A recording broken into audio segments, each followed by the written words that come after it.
while we're on the subject, and while we're here doing this this day, what we're going to do is we're going to browse the book for a couple of minutes. And if you have a Bible, if you'll pause your machine, open your Bible up to chapter 1 of the book of Ecclesiastes. And Ecclesiastes, by the way, is after Psalms. If you can find Psalms and Proverbs, the next book is Ecclesiastes, and you can find it. In the introduction on chapter 1 is called Vanity, the words of the preacher, the son of David, king in Jerusalem. Vanity of vanities, saith the preacher. Vanity of vanities, all is vanity. What profiteth hath the man of all his labor which he hath taken under the sun? I'm not going to, it's hard for me to read and not say something about it. I'm going to let you listen to it. One generation passeth away, and another generation cometh, but the earth abideth forever. The sun also ariseth, and the sun goeth down, and hasteneth to his place where it arose. The wind goeth toward the south, turneth around, and cometh back to the north. It weathereth about continually, and the wind runneth again according to its course, and circuits. All of the rivers run to the sea, yet the sea is not full into the place which the rivers come together. They return again. All things are full of the labor. Man cannot utter it. The eye is not satisfied of seeing, and the ear not satisfied with hearing. The things which hath been, it is that which shall be done. And there is no new thing under the sun. There is only the thing whereof it may be said, see, this is new. It hath been already of old time, which was before us. There is no remembrance of the former things, neither shall there be any remembrance. Neither shall there be any remembrance. Neither shall there be any remembrance. Things that are to come with those that shall come after. This is the preacher who was king of Israel in Jerusalem. And I gave my heart to seek and search the wisdom concerning all things that are done under the sun, having this sore travail hath God given to the sons of men to be exercised therewith. I have seen all the works that are done under the sun, and behold, all is vanity and vexation of spirit. That which is crooked cannot be made straight, and that which is wanting cannot be numbered.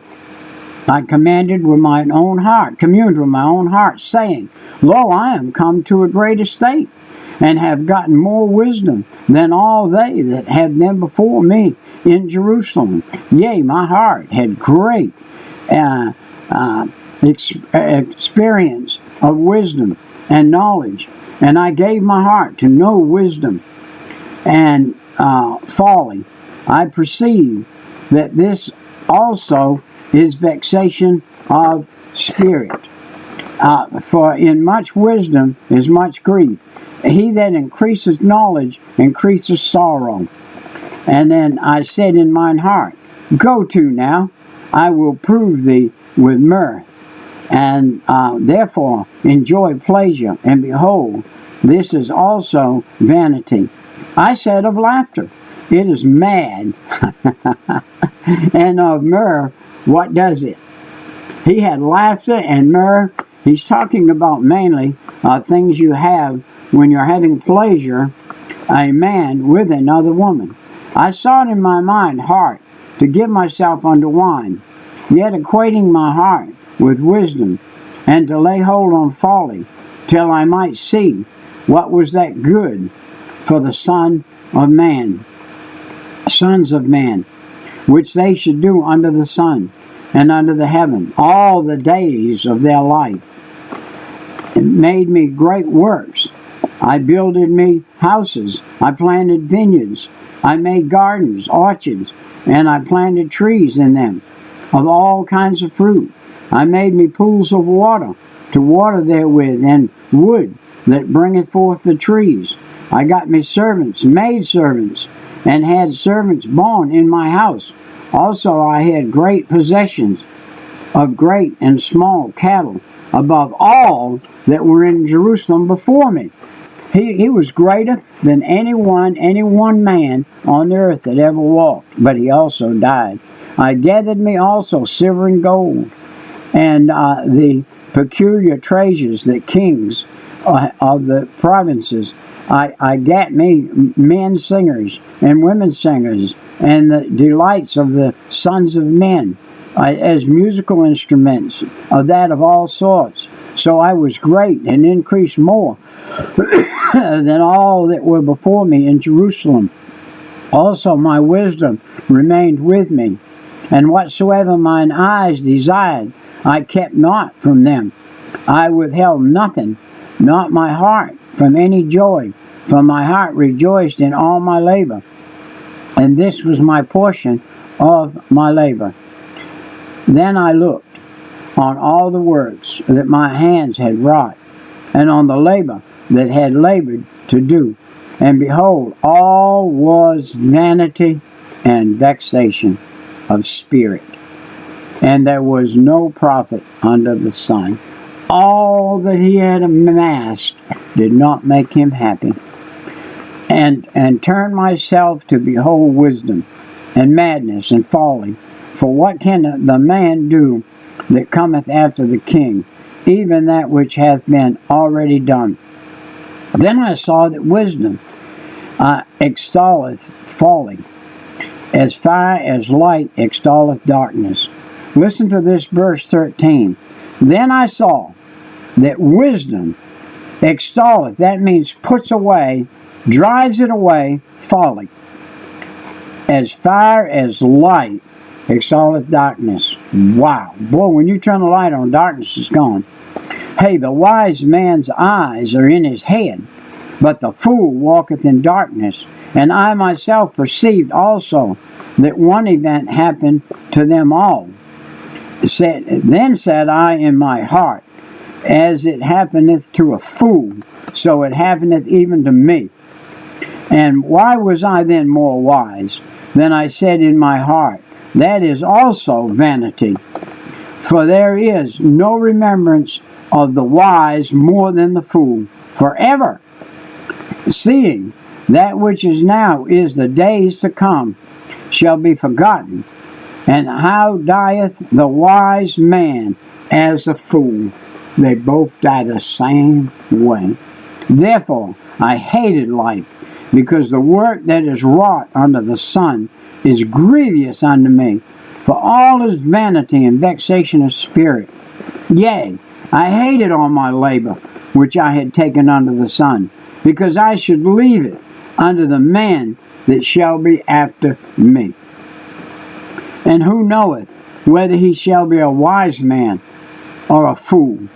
Yet shall he rule over all my labor, wherein I have labored, and wherein I have sowed myself wise under the sun.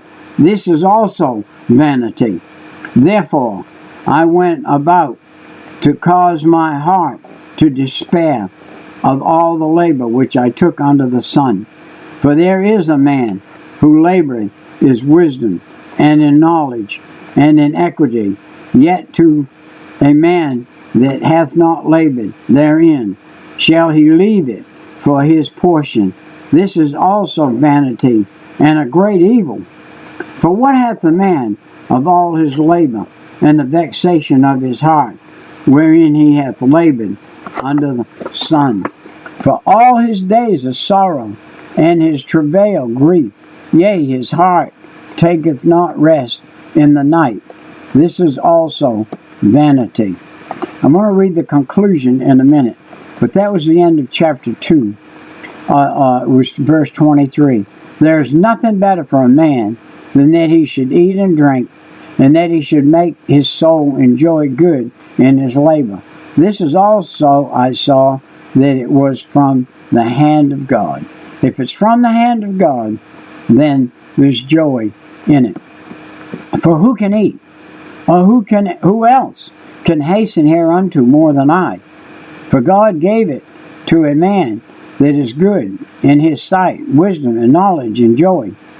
But to the sinner he gaveth travail together and to heap up, that he may give to him that is good before God. This is also is vanity and vexation.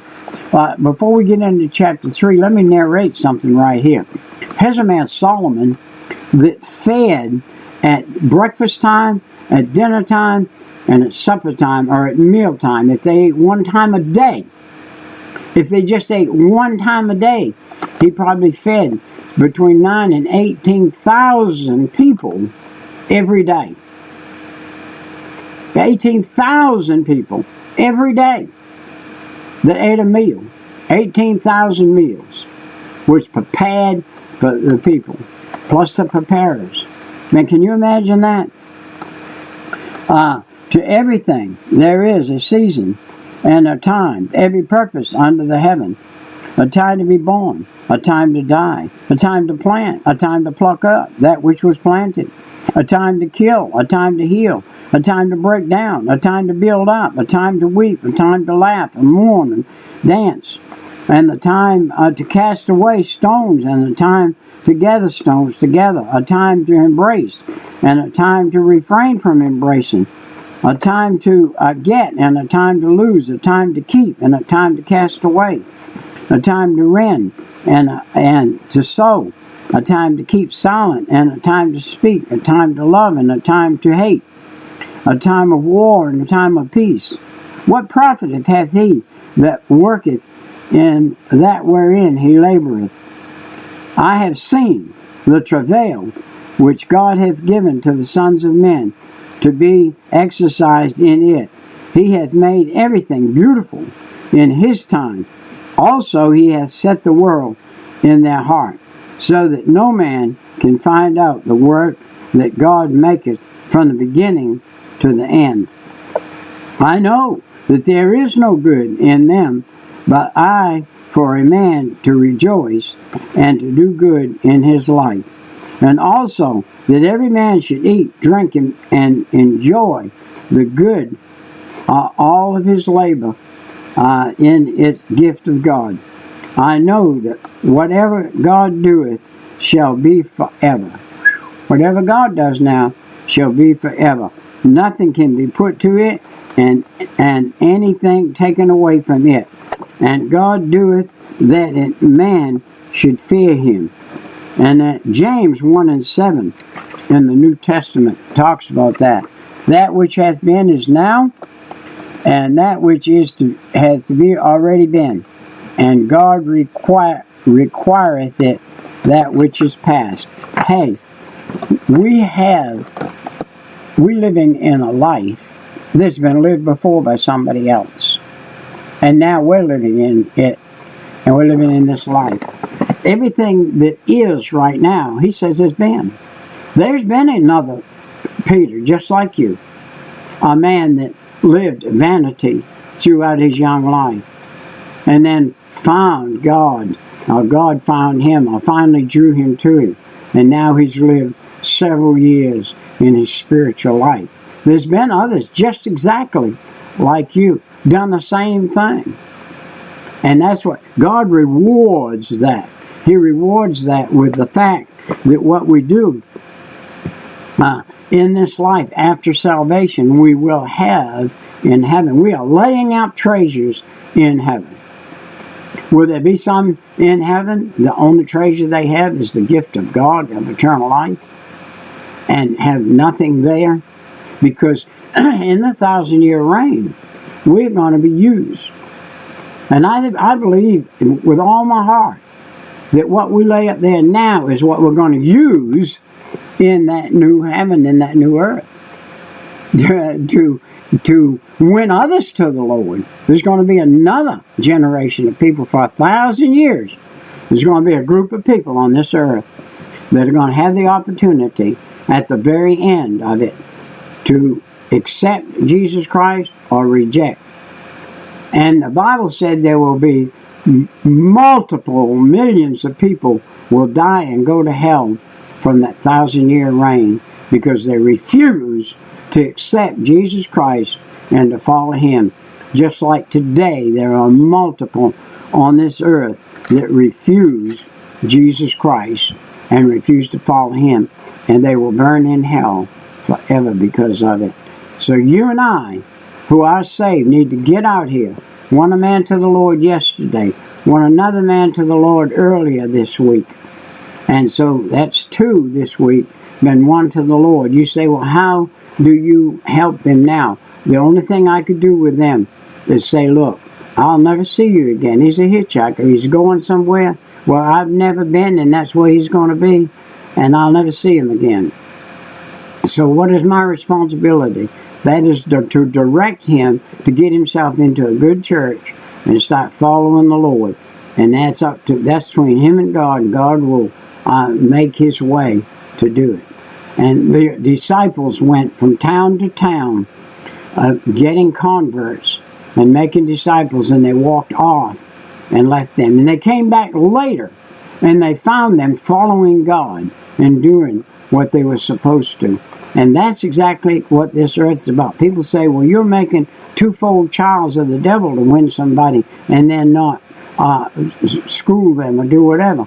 People you're never going to see again, you can't help anymore. It's up to God. God's the one that saved him. God's the one that will keep him. God's the one that will direct him, and not me. And if I directed him, he would be in terrible shape. So I'm saying, leave it up to God and don't worry about it. We'll see you next time. Right, bye-bye.